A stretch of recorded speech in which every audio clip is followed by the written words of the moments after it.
Monaco is our destination once again for the sport of 10-pin bowling and the 2011 QubicaAMF Bowling Promotion Cup, our last visit to this tournament, and we finish with the Masters. The players have had quite a few qualifying games, 9 in total across the 2 venues of Chateaubriand and the Linbox Bowling Centre in Monte-Carlo.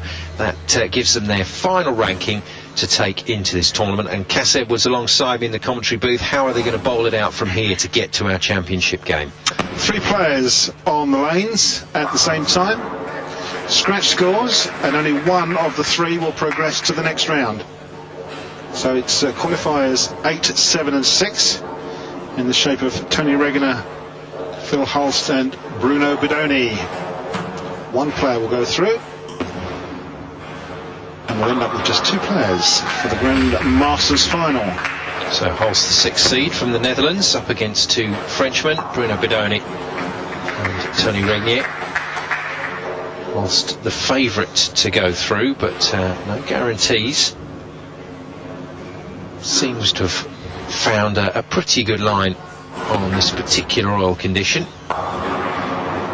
Although I spoke too soon, straight through the head pin there, and he's absolutely gutted with himself. I think all the players have found that this particular set of lanes have dried out quite quickly under the television lights,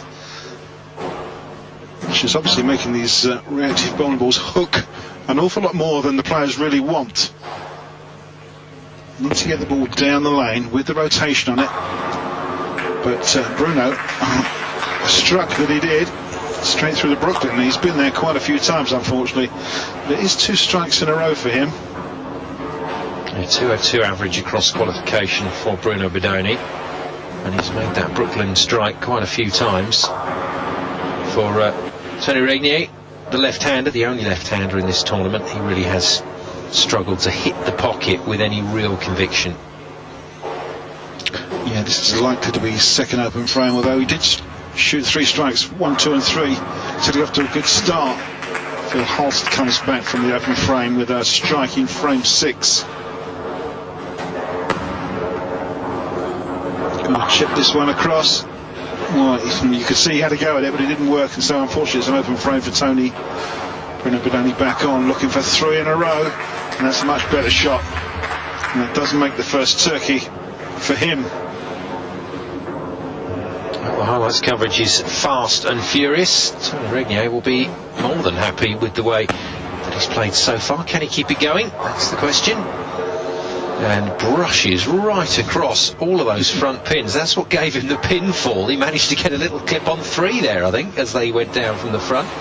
Cascaded all over the place, did it? Yes, I like that. I like that. Cascaded. Just left him the single pin. Phil Hulst looking for 2 in a row. As you say, something, it is fast and furious, and that is the 2nd strike for Phil Hulst. His first double through frame 7. It's interestingly, this format of 3 men up, 1 man through is something the PBA are looking very seriously at. We like it, don't we?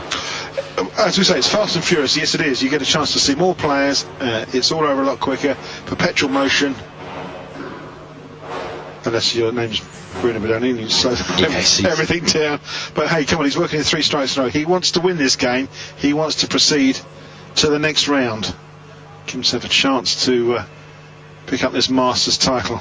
Let's face it, it's his train set. If he wants to slow it down, he's more than welcome. Like it, Simon. Yeah, good shot. Very good shot from Bruno. That will help his cause. Perfect this time, right in the 1-3 pocket. Sets up that chain reaction in the back end.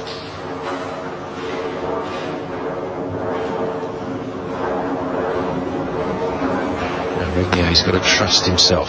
He's going wide left and spearing it into the pocket, and again he's managed to get in there with some force. Well, he's actually playing quite a lot better. He's standing up a lot straighter, so doing a straight arm shot as well. The only player out on the left hand side, Phil Hulst, high through the head pin. That is not what he wanted. Frame 8, it's a 7-10 split. This is likely to be an open, and it could see the end of Phil Hulst. Really is a bad time to have an open frame. Yeah, that will go against form. opens the door for Bruno Bedoni and Tony Regna, the 7 and 8 seeds. Through the headpin there, leaves a nasty split, and Bruno Bedoni may have done for himself. And Phil Holst, well, barely giving the camera time to refocus, gets straight into smashing down just a single pin to leave an open frame.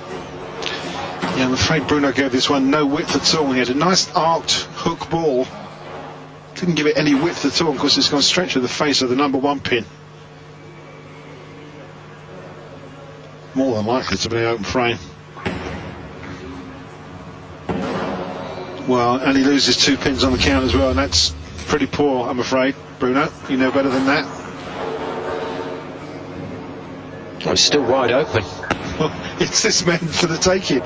It's Tony Regna, probably the lower average player of all 8. And he's doubled again, so he's had a turkey to start with, a double to finish with, a couple of open frames, and he's still in the lead.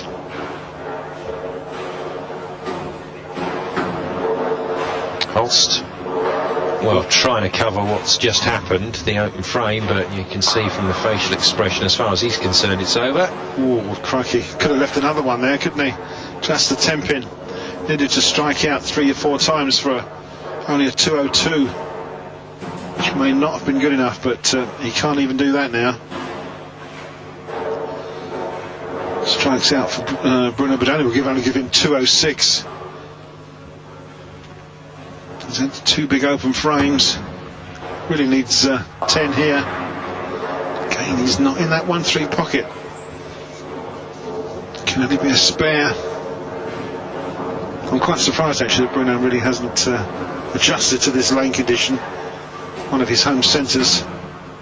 Really needs to get those feet left and give that ball some area on the right hand side. Give it a chance to hook up.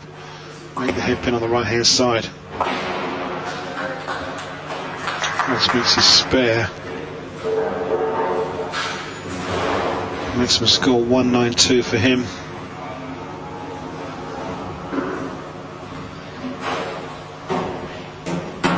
Must be a situation for the production manager, and he does make it just about. He too can only go 196, so that's 2 players cannot reach 200. Tony Regna working 2 strikes in a row. If he can stay clean through the last frame here, he could well be the winner. And a nice little 5 pin right in the middle of the lane is quite easy. Bowlers of this standard shouldn't miss these at all. That's the first time I've ever heard a player actually call a Brooklyn shot, although I don't think it was Tony Regna that did it. It sounded like Dennis Eckland. Well, the thing is, when someone calls it Brooklyn, you know it's got no chance of going in the other side. It's not going to deviate, it's only going in one place. So it's a pretty 100% call, really. Phil Holst then. Such a woe is me, I'm afraid, from Phil. Nearly leaves another stinker of a split. Yeah, there has to be a rule attached to if somebody calls Brooklyn and you end up striking with that Brooklyn, then the person who called it must surely buy the drinks for the centre, and vice versa if you miss it. You're getting to know this game too well, Simon. So Tony Regna's spared. He's got an extra 1 shot in the 10th frame. He can strike out for 198, which may well be enough. Phil Huss can only make 181. Well, I hope so, because this would be a couple of really good scalps for Regna. Which gives it a bit of width this time, and down they go. How about that? So, he's put the scores on the doors, 198. And the only man that can beat it is Bruno Bedoni, who must 3 strike out. And even then it won't be enough. Checking my calculator.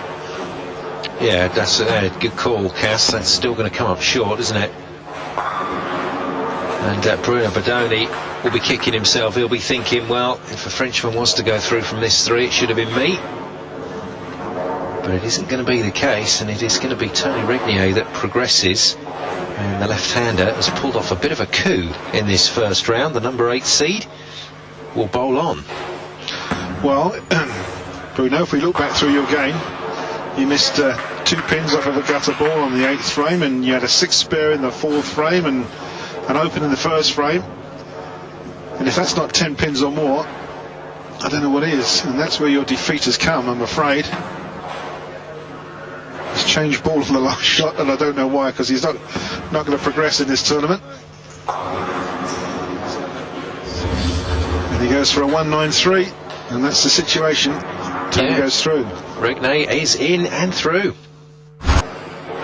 Welcome back. Victor Krasavkin ready to go. Next to him in the seismic shirt, the left-hander from France, Tony Regna. He's done very well to pick up a couple of decent scalps in Bodoni and Holst from the first round of this Masters tournament, the last tournament from the QubicaAMF 2011 Promotion Cup here in Monaco. And Krasavkin has bowled pretty well on these lanes, so I think he's got an outside chance of getting through. Regna, having made it through a round, is going to have to keep that standard up, and he starts with a very good strike, one of his more impressive strikes.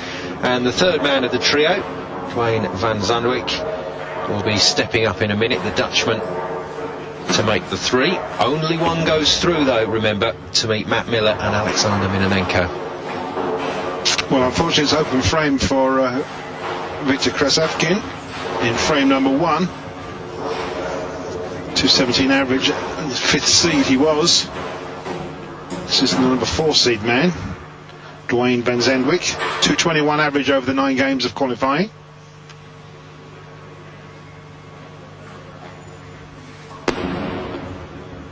Dumps it down, he really does, and that one has hooked up on him as well.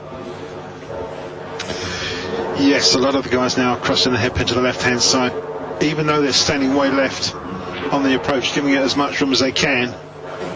Well, that's the problem, isn't it? They've actually run out of room. The balls are hooking so much. And well, the obvious answer, it may well be that not everybody knows, but you just reduce the amount of ball that you're using. You come down to a harder surface ball, and Dwayne's opened up, unfortunately. You come down to a ball that doesn't hook so much. Just give it a bit more chance a bit more time to hang to the right-hand side and break up to the pocket. It's no good having the ball breaking at 56 feet when your headpin's at 60 feet away. It's amazing the number of times that it comes back to the same old. A nice double from Regna, and Regna going along very nicely as we move down the game a little further. And the left-hander just leaving a ringing 10 there, but he's still in with a shout. It comes back to you have to do what you have to do to score on that particular lane. Now, if that means you change what you do on a regular basis, change the ball, change the equipment, change your stance, that's what you have to do. Yes, so be it. You don't have to look pretty doing it. It's just what goes on the scoreboard. And Dwayne's just made a spare there. Unfortunately, has a couple of open frames mid-game, which has kept him back. Dwayne van Zandwijk's struck frame number 7. He too has had 2 open frames, so scoring it's not at its peak at the moment. And we think it's down to the lanes just breaking down a little bit. As we say, under the TV lights, which are really hot. Moving that lane all around, as are the bowling balls. Well, the man that should be able to cope with that breakdown best is this man, because his style is nice and straightforward. He is able to move it a little right and then just guide it into that pocket, and unlucky there just to leave the 7. Yeah, see, that wasn't a bad shot. Just didn't have the momentum on the ball, but he got the distance, he got the hook and made the 1-3 pocket. Regna straight through the head pin, that will hurt him. Well, it appears as though Tony's streak of decent bowling has deserted him certainly in this game. This is likely to be 3rd open frame for him, and he's going to be sub 140 in the 8th frame. He takes a spare in the 8th. So not the highest scoring game, but one of them will go through. And it won't be Tony. No, he's unfortunately put his time in this tournament to bed. Well, he can strike out for 198, but whether that's going to be enough or not, I don't know. Or whether he's got 4 strikes in him, again, I don't know. Talking it down there, Dwayne van Zandwijk gets what he was after, keeps his challenge alive. But for Victor Krasavkin, he knows if he can get into the strikes here, then he can do this. Yeah, foundation frame number 9. Strike would go down very nicely, thank you. Yeah, good looking shot. Well, no, that's a lot better because, as I say, he's got the distance. He doesn't look as though he's using the most reactive bowling ball. He's getting the distance, he's got the rotation on the ball, and it's set him up and it's carried all 10, 9th frame. Well, Tony set a strike in the 9th as well. It's all a bit too late, I'm afraid. 3 big open frames earlier in the game have cost him.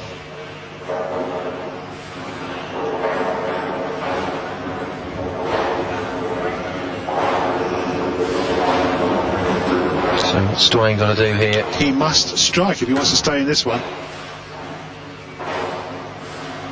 As the door is open for Victor Krasavkin.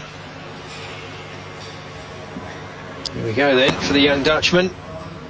Biggest shot of the tournament for him. Oh, and just unlucky to watch that messenger glide in front of the 10-pin and not take its target down.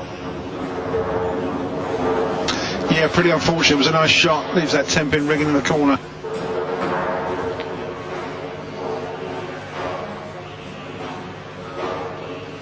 Straighten this one out for a spare. And that's the way to do it. Hard and straight, no rotation.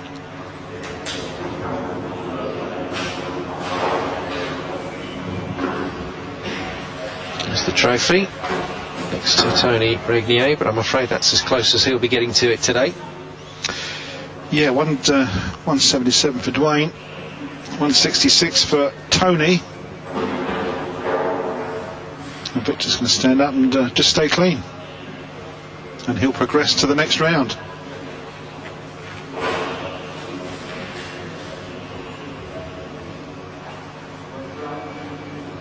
Decent shot last time up from Victor, and talking himself into this one now. Desperately wants to make it through. And doesn't really get back into the pocket with any impetus, so leaves that 7. Yeah, that could be a straightforward spare.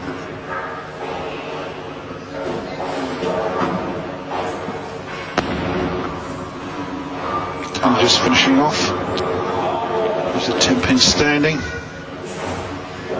Unfortunately, can't do any damage to the outcome of this game.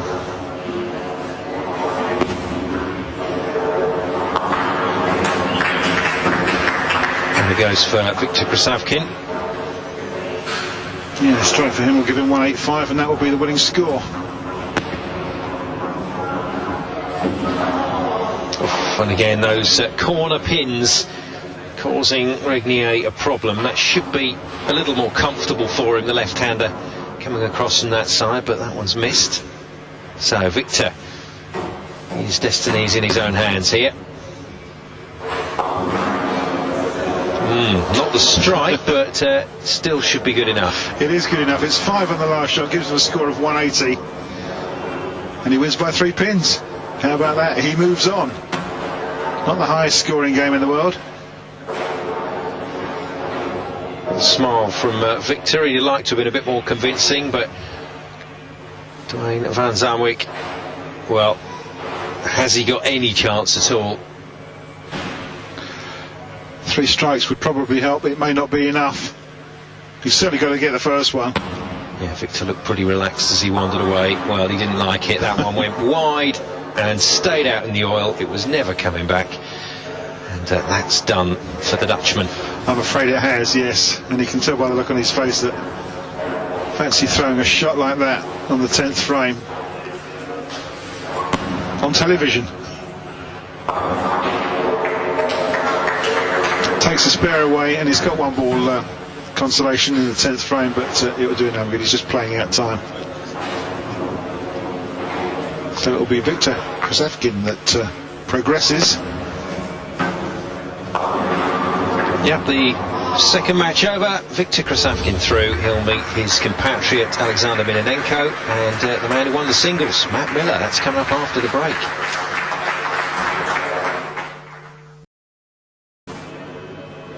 Welcome back to Monaco. Just to bring you up to date, we've had our first match. Tony Regna made that through against Phil Holst and Bruno Bedoni, but Tony ran out of luck in match number 2 against Victor Krasavkin and Dwayne van Zanderwijk. It was Victor who bowled his way through to the last of our 3-man rounds. And Victor will be up against his compatriot, the young man that has just bowled, 17-year-old Alexander Minonenko, who's opened up very nicely. And England's Matt Miller. Now, Matt did well in the singles to win it, but Alexander Minonenko has done very well indeed in qualification to get through as second seed. Hard to believe it. He averaged 231 on these lanes, which is pretty fantastic for him. And he opened up with a really nice strike as well. He kept the speed up. I noticed he had a higher speed on that first shot. Plus the fact we've seen him bowling in groups and in the team event, in the pairs as well. That's a lot of pressure for the young man. That's not a great start from Miller, who's the form athlete really in terms of this 3. You would expect him to go through to the championship match to meet Dennis Eckland of Sweden for the 2nd championship game in the singles at this promotion cup. A good spare there from Victor, frame number 1. Miller 2 going for a spare, and as you say, yes, he's the athlete out of the high scorer out of these 3. Moving it on a little, and Minonenko still solid enough. Yeah, 3 early strikes and a couple of spares has kept him in the frame. We are now at frame number 5. Victor's shot doesn't quite get up the hill, does it? Leaves the 2-pin standing. Just looks like he's run out of steam a bit. There's Victor. The open frame in frame number 3.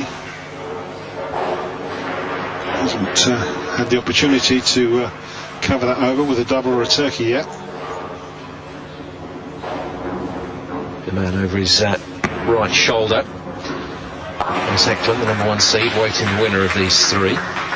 And having a really good look as well at this pair of lanes to see what they're doing. Yes, he'll be looking at the lanes, maybe having a look at Matt Miller as well, who bowls, you know, the bigger ball of these 3 bowlers, just to see where Matt's playing. And well, you can see he's playing the wide outside line. So we always say it's tough for the number 1 seed because they're sat around and they're waiting to bowl, but the thing that we mustn't forget is that they do have an opportunity to pick up a lot of information. Victor just falling off that one, but it stays with the line into the pocket, trundles it down there for all 10.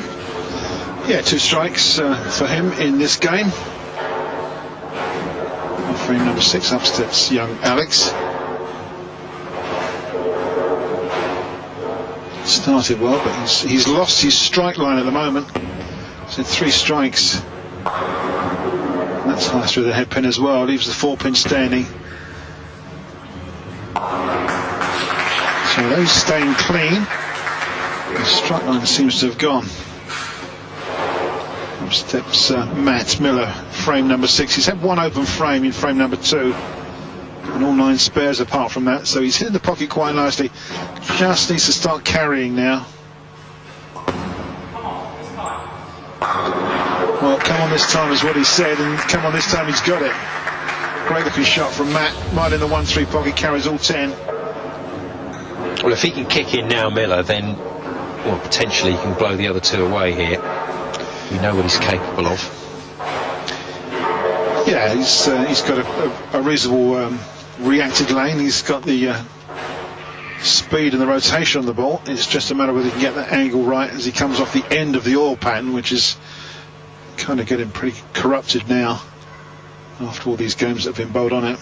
Now watch this style and then go away and maybe check out a few internet clips of 10-pin bowling through the ages and see where you would place the 17-year-old's finish in terms of styles over the years. I think you'd go back a couple of decades to be around about where Minonenko finishes, with the trail leg nice and high in the air. Let's not forget though, Simon, that 10-pin bowling in Russia is still only a pioneer sport. It's new to them, so yes, good point. What they are doing is what we did 20-30 years ago. if that makes sense. Yeah, well, you've got to learn from anywhere you can. And takes out the spare. He just looks so much more comfortable bowling as a standalone bowler, does Minanenko. Yeah, maybe he feels as though he's got pressure on him to perform with other players. There for Krasavkin. Healthy start, but has faded. Minanenko Miller really now. Who's going to win this battle for the right to meet Dennis Eckland in our final championship game of the 2011 QubicaAMF Promotion Cup.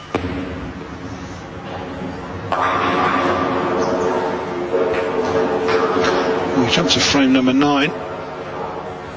He's just left the 3-pin standing. It's clean so far throughout the game, but he certainly hasn't.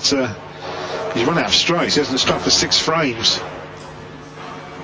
But the way things are going, he could just, as long as he stays steady, he may well certainly have a shot at going through to the final. So I'm pretty sure it's Dad in the background, who you may have seen react quite negatively to that last bowl, not knocking all 10 down. And he's left the open, and that's not going to make anyone happy. That's what a hard spare ball does. It goes straight. But if you don't aim it straight at the pin, it's not going to hit it. And he may well have thrown away his place in the final, which is totally down to inexperience. I mean, in the 9th frame to miss a single pin. In this kind of situation, Matt Miller's going to try and jump all over him now by absolutely burying one.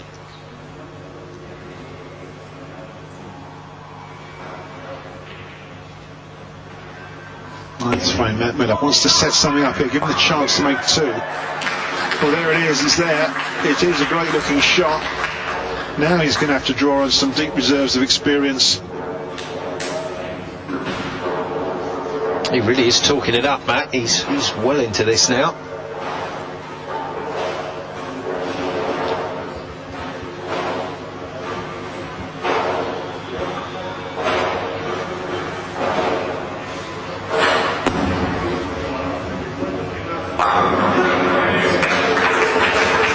Finds a strike, but he'll be wondering where that was a few frames ago. Yeah, unfortunately had the 2 open frames.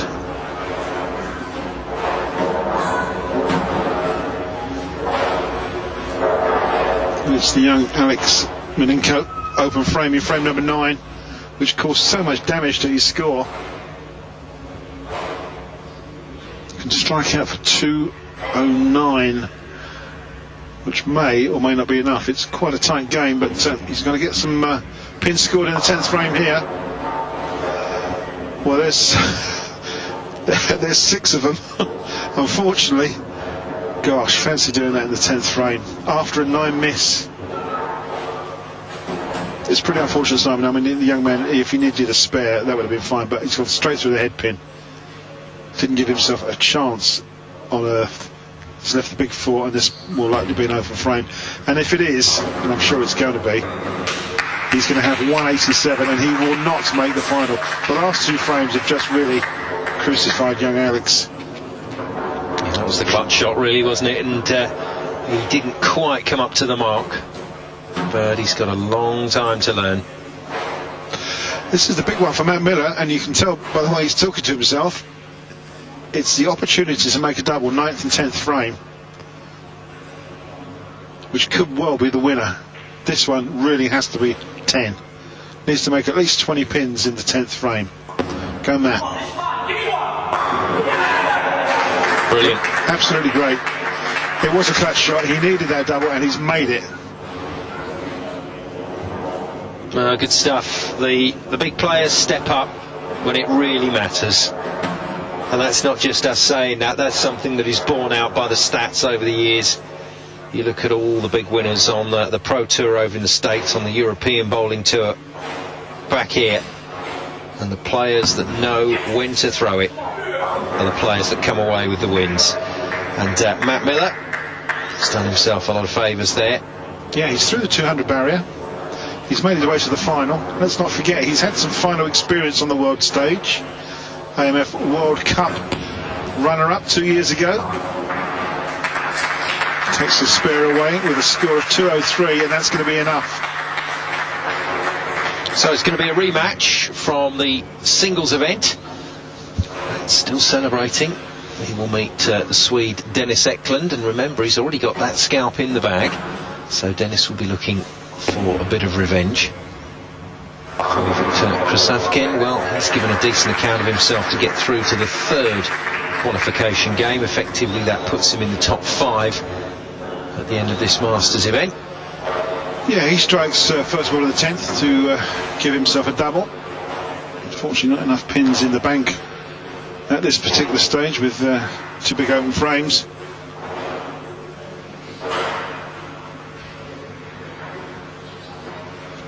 Maximum score of 192 if he can strike 2 more times.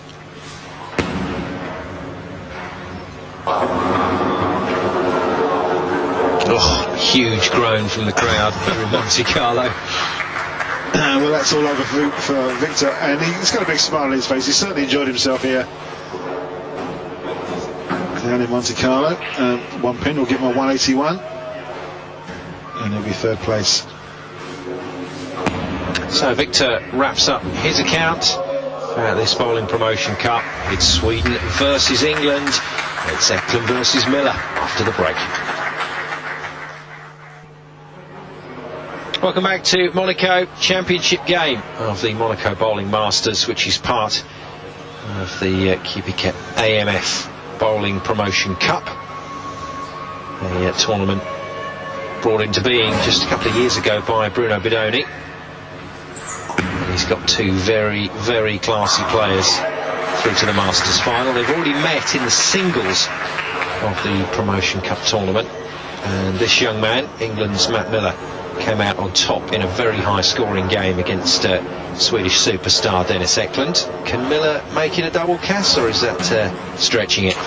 Seed number 3 with a 229 average is Matt Miller, but he's got seed 1 playing against him in the shape of Dennis Eckland, who is averaging 241 over the qualifying 9 games. So both these players have pretty much got this pair of lanes wrapped up. It's just a matter of which one's going to be taking them home. That's what the crowd have come to see. A couple of strikes to open, but it's also what tournament director Bruno Bidoni wants. He wants the crowd to be given a bit of a treat here. Part of QubicaAMF and PBA USA promotion for developing 10-pin bowling in Southern Europe.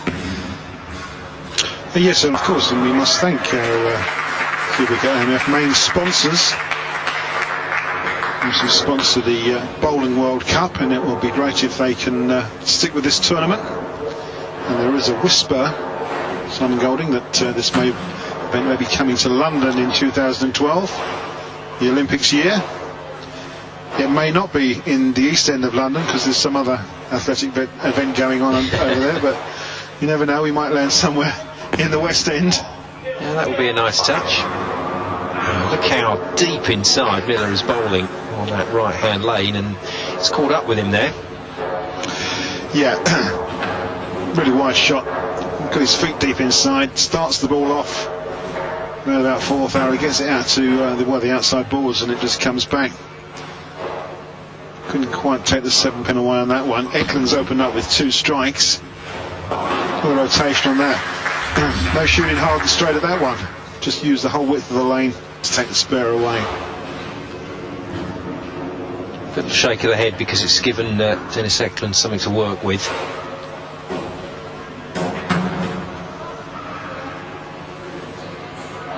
Well, Eckland's got the pedigree. He's won on the European Tour. He's been a member of the Swedish national team now for quite a few years.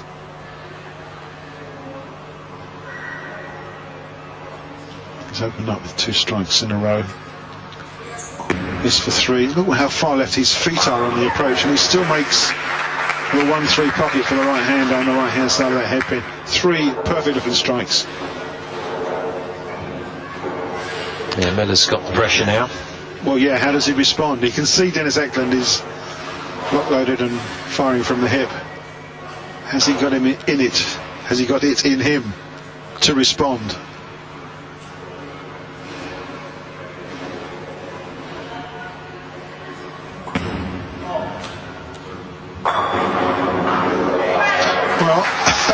That is the best strike that Matt Miller's ever bowled.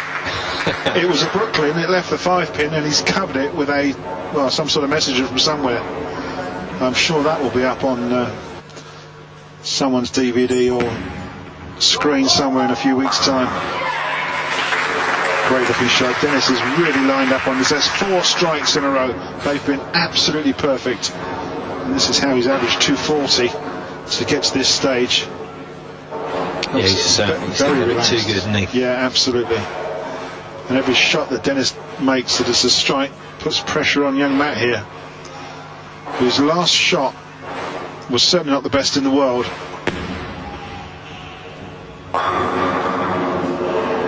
Well, that 10-pin is standing up simply because his ball is so wide, it almost touched the first ball on the right-hand side of the lane, didn't it? Came back at such an acute angle that the 6-pin just didn't even anywhere near the 10-pin.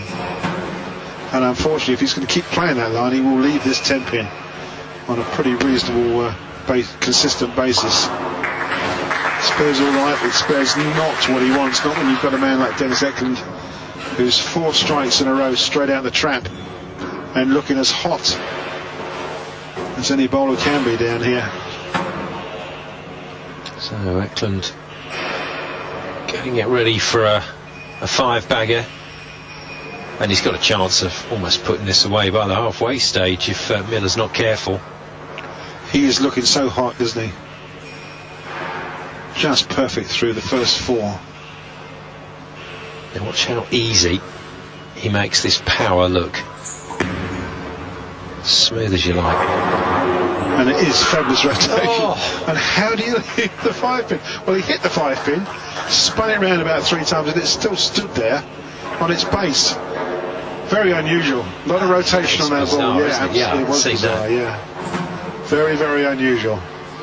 The ball is supposed to go through there, through the 1-pin, the 3-pin, straight onto the 5, and then bounce onto the 9, and that sets up the chain reaction. But it didn't. It must have hit the 5-pin, obviously, and spun it round.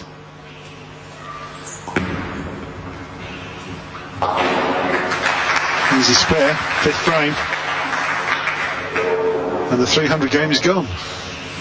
Shame, but I don't think he'll be too concerned about that. What he'll be worried about is that Matt Miller will now find a strike line and start to return all the pressure that he's been putting on the young Englishman early doors. Taking his time here is Matt. I think he wants to almost restart at the halfway point. Well, he's actually struck every other frame, which is not bad, but you need strikes on the other lane as well, Matt, to make doubles and trios. He's got that lane sorted. Right in the 1-3 pocket. Much better shot from Matt Miller. It's 3 strikes, 2 spares, no doubles, unfortunately. I'm afraid at the halfway stage he's 20 plus pins adrift.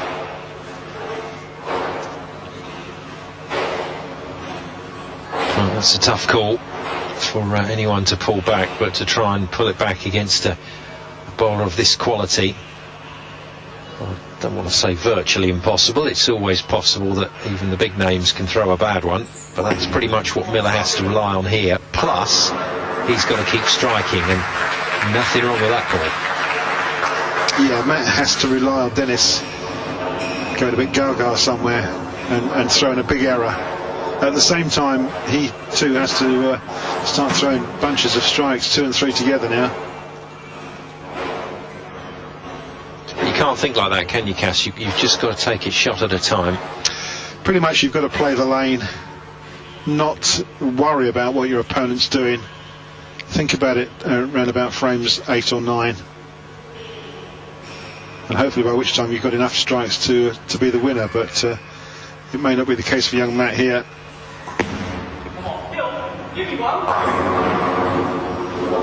There you go, it's that old 10-pin again. You saw how wide the ball was, and although he was asking for a strike, the odds were against it. That's such a wide angle. He's coming in behind that hairpin. It might look good on TV, unfortunately it's costing him pins.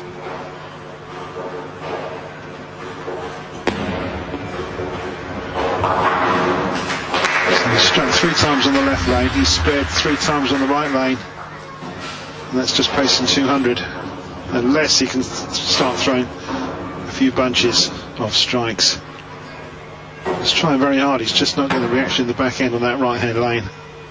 Chatting away to himself there. He's pretty upset, pretty agitated at the moment, Matt Miller, but Dennis Eckland knows that. There is a school of thought that says don't show your opponent anything, because Dennis now is just going to take his time and play at his own pace, hopefully knock all 10 down and then wander back past Matt with a smile. Well, that's certainly the way to do it. Ooh, well, there we go. There's the Gargoyle shot you were talking about. Absolutely, yeah. 6 straight through the head pin. Gosh, what's he left here? He's left the 3, 4, 6 and the 7. Now this is makeable. He's got to hit that 3 pin right hand side, bounce it across. He's working on a strike, so he really needs to take at least 2, if not all of these. Otherwise he's going to lose some pin count. It's makeable. Odds are that it's going to be an open frame though. And unfortunately, just the one.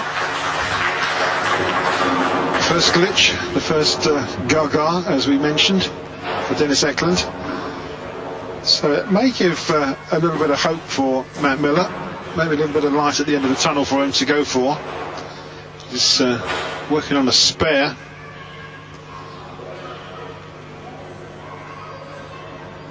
But he is back on the left lane, and he's struck every time on that lane.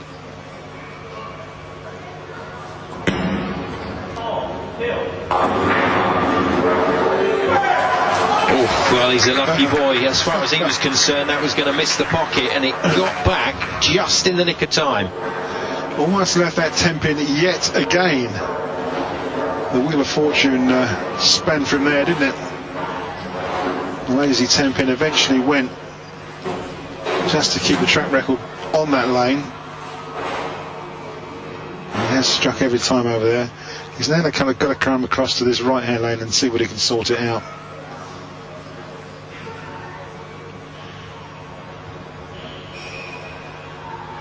Dennis Eckland has had a cracking start to this championship match, but a bit of a shocker last time out. That will steady the nerves somewhat. It's not what Matt Miller wanted to see. No, absolutely not, but now this is the chance for young Matt. He's got a strike on the left hand lane.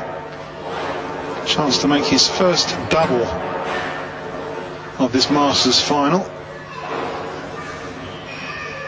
He's just checking the overhead monitors for the score. He knows what he's got to do.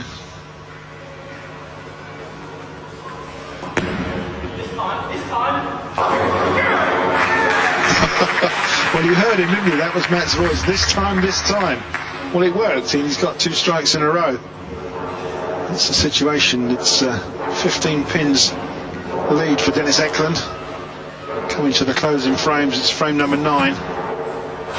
He's hanging on. He's hanging on to the shirt tails of Dennis Eckland, but Eckland now in a position to shut the Englishman out. If he just keeps it together over these closing frames, there will be nothing that Miller can do about it. 6 strikes so far for Dennis Eckland out of the 8 frames. One more here, he's pretty much going to sew it up. Oh dear, coming behind the headpin, leaves the 2 pin standing. Both these players are playing so wide with their feet on the left hand side. The ball's going to the right. That ball is almost travelling about 62 feet instead of 60 feet. It's so wide, coast to coast we call it. Can only make a spare here. He had the opportunity for the double, possibly to sew this game up. He's left a single pin, which can only be a spare, which will give Matt Miller a chance to close the gap and take the lead, because he's working on 2 strikes in a row, and he's going back to his favoured left-hand lane where he's struck every shot. So this is pretty much a big ball for Matt. Well, it was the second key frame, wasn't it, for Dennis Eckland, where he really could have pretty much put the lid on it, and on both occasions he's missed out. Yeah, it's amazing how it goes, isn't it? And this match is really possibly going to turn round here. As I say, Miller on the favoured left-hand lane. He struck it every single time, and this will actually make 3 strikes in a row. Frame number 9. Looking up again and talking all 10 down. Oh, great turkey for Matt, and he takes the lead. That is fantastic. 3 strikes in a row, and as you say, Simon, you could hear him, gimme, gimme, gimme, and he actually got it. Ask and you shall receive, I believe the phrase is. Well, the thing is, yeah, he's now hit the 3 strikes in a row. He's got 1 more frame, and he really needs to either get a strike and a spare, or a spare and a strike. At least make 20 pins in the last frame. Give himself a chance. Dennis Eckland working on a strike. Looking nervous for the first time in this championship game. Here he goes. A little grimace before he threw that one. There will be a grimace now as he leaves the 10 standing. Yeah, it's my mistake. He was actually working on a spare there, and he's left the single pin here. First in the 10th.